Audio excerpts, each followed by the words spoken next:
Cinema hero போலவே நீங்கள் இந்த வேலையை பண்ணிவிட்டு மெனக்கட்டு ஷூட்டிங்கை போட்டு லைட்டு செட்டப் பண்ணி ஆர்ட் டைரக்ஷன்லாம் பண்ணி காஸ்டியூம் கொடுத்து சார் காலேஜ் மேலே போட்டு அப்புறம் அப்படியே கண்ணாடி இப்படி வச்சுட்டு கேட்பாங்க நீங்கள் கண்ணாடியை இப்படி ஸ்லோ மோஷனில் எடுத்து இப்படி போடணும்.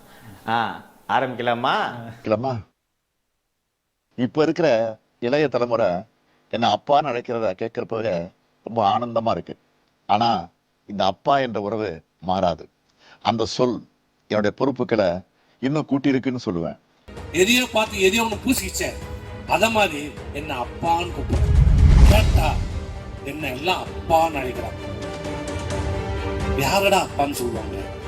மானங்கட்டத்தனமா இருக்கு. ஏதாவது சொன்னா யாரா நீ அப்பாவா? யாருக்கு யாரா அப்பா? சுடு சொல்றல அப்பான்னு கூப்பிடுறாங்க. எல்லாரும் அப்பான்னு அழைக்கிறாங்க அப்படின்னு குறிப்பிட்டிருக்காரு. அப்பான்னா இப்படி பண்ணிட்டீங்களப்பா அப்படின்னு சொல்லியிருப்பாங்க. ஒவ்வொரு மக்களும் தெருவில் என் வீடை இடிக்கிறாங்க, கரூர் போறாமா, பெருந்துறை போறாமா, ஓடியா அந்த மக்கள் நாங்க குடியிருக்கிற வீடை இடிக்கிறாங்க. கேட்டா ஆக்கிரமிப்பு.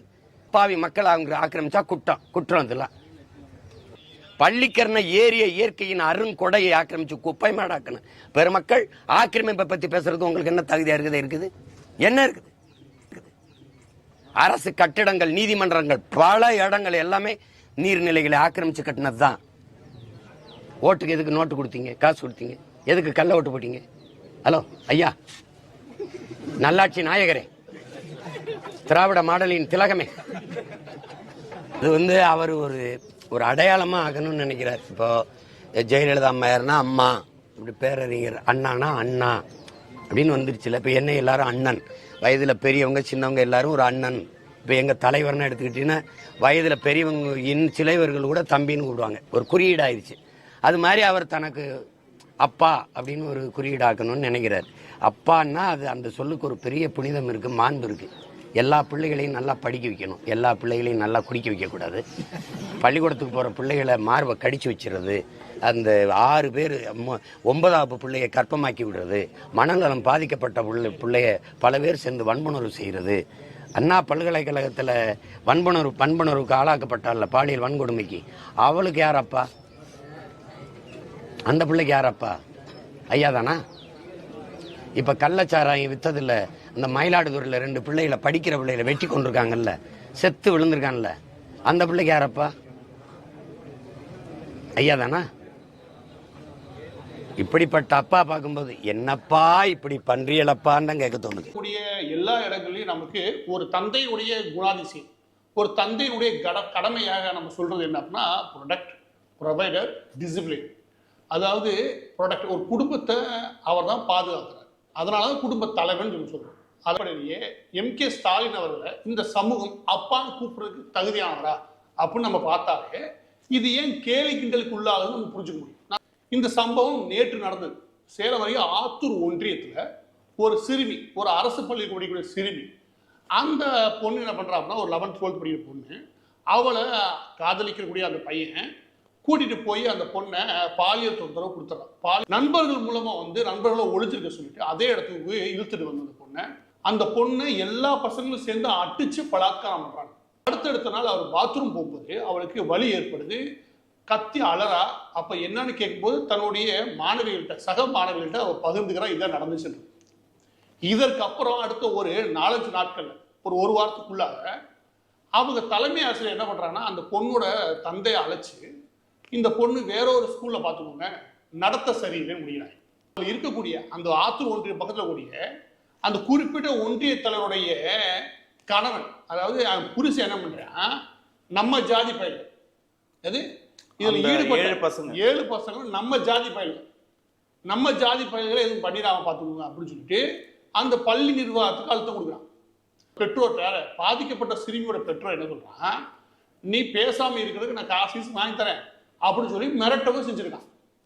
வேற யாரும் கிடையாது, திமுக. இவங்க புருஷங்க ஆட்டமே தாங்காதுன்னு வச்சுக்கோங்க. திமுக கவுன்சிலர் புருஷன் ஆரம்பிச்சு ஒன்றிய தலைவரோட புருஷன் வரைக்கும் எல்லாரும் தாங்க ஆடுவாங்க. நீங்க சொல்லுங்க, ஒரு இதுக்கு காவல்துறையில போதுமான அளவுக்கு உடந்தை. காவல்துறையுடைய அமைச்சரா இருக்கிறது யாரு? அப்பா ஸ்டாலின். இந்த அப்பா ஸ்டாலின் அப்பான்னு எவனா கூப்பிடுவானா? ஏன்பா அதுக்கு முன்னாடி தேசிய கல்விக் கொள்கை இருக்கு, இதெல்லாம் வந்து நீங்க கேட்காதீங்க. எடுத்த உடனே வந்து ஏங்க இந்த கொசுக்களை பத்தி பேசுறீங்க. நாட்டுல வந்து பார்த்தீங்கன்னா எவ்வளவு பிரச்சனைகள் இருக்கு, கொசுக்கள் பத்தி பேசுறதுக்கு நேரம் இது. ஜெயக்குமார் இவரை பார்த்தவங்க எல்லாம் சொல்லி ஐயா, இந்த ஜெயக்குமார் மற்றவங்களுக்குலாம் பழனிதான் தேவையில்ல ஆளை இதுல சொல்லுவார்ல ஒரு படத்துல சிரிப்பு போலீஸ்ன்னு சொல்லி, அது மாதிரி இவர்களெல்லாம் சிரிப்பு அரசியல்வாதிகள். இந்தியாவில் ஹிந்தி கேட்கறது ஹிந்தி பேசுகிற மாநிலங்கள் நீ வளர்ந்துட்டியா? அப்புறம் எதுக்குடா இங்கே வந்து தட்டேந்திக்கிட்டு இருக்கா?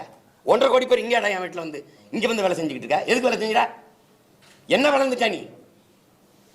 என்ன வளர்ந்துட்டா? நீங்கள் வாங்க வட இந்தியா முழுக்க பார்ப்போம். வீடு இருக்கா? இல்லை எதில் வளர்ந்துருக்கா நீ? எதில் வளர்ந்துருக்கா? மருத்துவத்திலையா இல்லை கல்வியிலையா? வாய்த்துக்காரத்தனம் பண்ணக்கூடாது. ஏதாவது பேச்சு வளர்ந்துருக்கு. நாடே பிச்சைக்கார நாடா இருக்கு. வளர்ற பட்டியலே இல்லை இந்தியா. வளர்ற பட்டியலில் இந்தியா இருக்கா? பட்டினி, உலக பட்டினியில் இருக்கிற நாடுகளின் குறியீடுல எத்தனாவது இடத்துல இருக்கு? ஊழல்ல தலை சிறந்த நாடு, பசி பட்டினியில தலை சிறந்த நாடு இந்தியா. இந்த வளருதுன்னு வெறும் வெற்று வார்த்தையை வச்சு பசப்பிக்கிட்டு இப்படியே பேசிட்டு இருக்கிறது எத்தனை நாளைக்கு ஏமாத்திட்டு போய் வளர்ந்த நாடு. சொந்தமா பிளைட் வச்சிருக்கியா? சொந்தமா பிளைட் வச்சிருக்கியா? 5000 ஏக்கர்ல ஏர்போர்ட் கட்டுவா. பிளைட் எவன் ஓட்டுவான்? திருச்சியில கட்டியிருக்கா எத்தனை பல ஆயிரம் கோடியை போட்டு ஏர்போர்ட். யாரோட பிளைட்டு? அது யாருக்கான லாபத்துக்கு கட்டப்பட்டது? மக்களுக்கான சேவையா, முதலாளிக்கான லாப தேவையா? யார்? இந்த நேரத்தில் அண்ணா திராவிட முன்னேற்ற கழகத்திற்கும் ஒரு வேண்டுகோள். இந்த பிரச்சனையை வச்சு அரசியல் செய்யறதோ அவதூறு பரப்புறதோ தயவு செய்து கைவிட்டுட்டு, தயவு செய்து எங்களோடு இணைஞ்சு நீங்களும் குரல் கொடுங்க, வீதிக்கு வாங்க. கட்சி பேர்ல அண்ணாவையும் திராவிடத்தையும் வச்சுக்கிட்டு தயவு செஞ்சு ஒதுங்கி நிக்காதீங்க, வேடிக்கை பார்க்காதீங்க.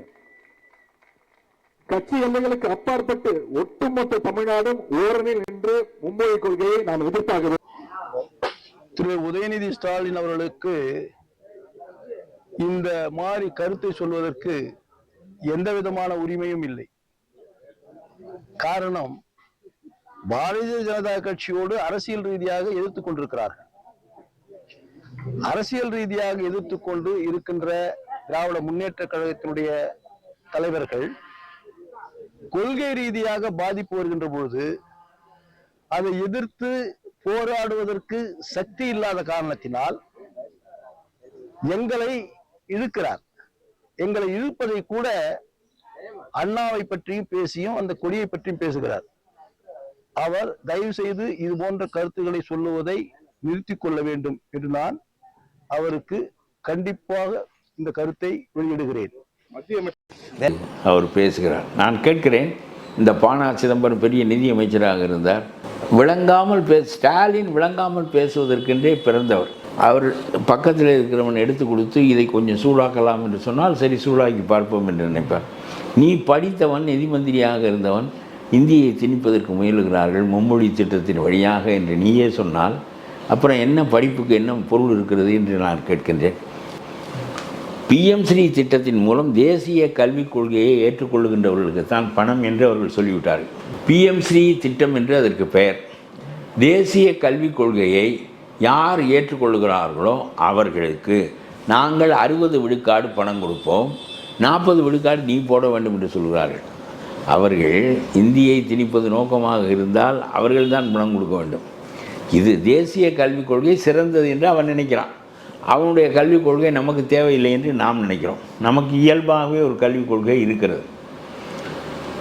அந்த தேசிய கல்விக் கொள்கையை ஏற்றுக்கொள்ள வேண்டும், மும்மொழி திட்டத்தையும் ஏற்றுக்கொள்ள வேண்டும் என்று மத்திய அரசாங்கம் சொல்லுகிறது. அப்படி ஏற்றுக்கொண்டு கையெழுத்திடுபவர்களுக்கு 60 பங்கு பணம் நாங்கள் கொடுப்போம், 40 பங்கு பணம் நீ போட வேண்டும்.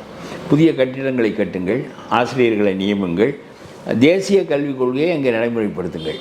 உங்களுடைய கல்வி திட்டம் வரக்கூடாது, பாடத்திட்டம் பாடப்புத்தகங்கள் எல்லாமே நாங்கள் அனுப்புவோம், அதன்படி செய்ய வேண்டும் என்று அவர்கள் சொல்லுகிறார்கள். நான் சொல்லுகிறேன், 40% கொடுத்து உன்னுடைய கல்வி திட்டத்தை நாங்கள் ஏற்றுக்கொள்ள வேண்டிய தேவை இல்லை, நீயே வைத்துக்கொண்டு சொல்லிவிட்டு போகலாம். வருகின்ற பணம் வெறும் 2000 கோடி, 48,000 கோடி கல்விக்கு செலவழிக்கின்ற தமிழ்நாட்டில் 2000 கோடி ரொம்ப சாதாரணம். 8 லட்சம் கோடி கடன் வைத்திருக்கிற தமிழ்நாட்டுக்கு 2000 கோடி சாதாரணம். ஆகவே உங்களுடைய திட்டமும் எங்களுக்கு தேவையில்லை, நாங்கள் 40% பங்கு கொடுக்கவும் தேவையில்லை என்று சொல்லிவிட்டு இருக்க வேண்டியதான். இதில் ஒன்றும் இல்லை.